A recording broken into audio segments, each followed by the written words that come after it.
sana Bible dia chẳng cả hồn rêu tha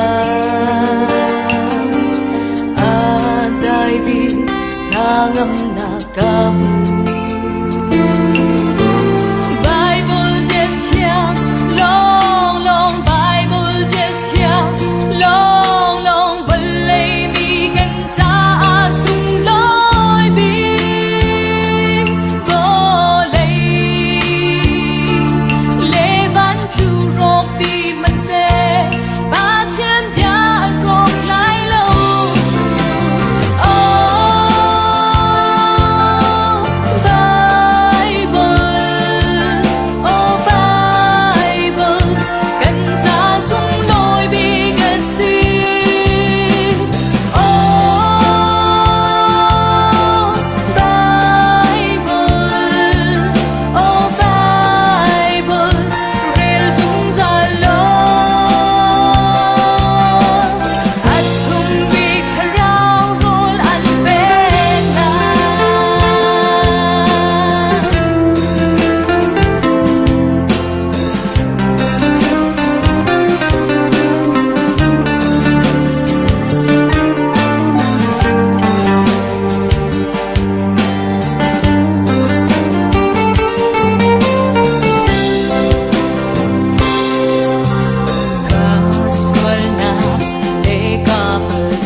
chẳng cả hồn rêu tha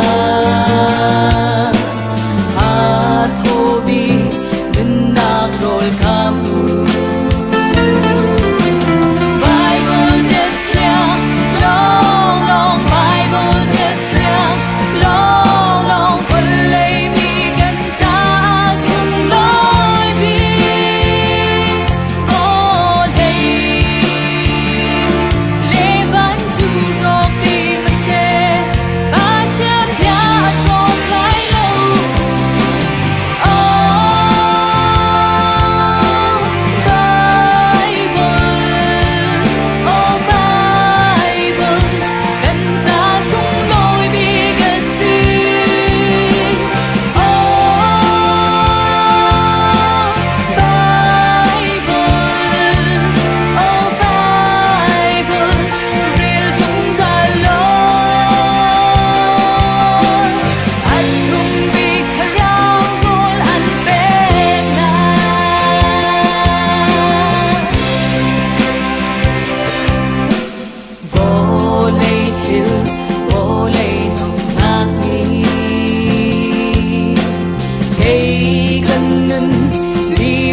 ter khâu lâu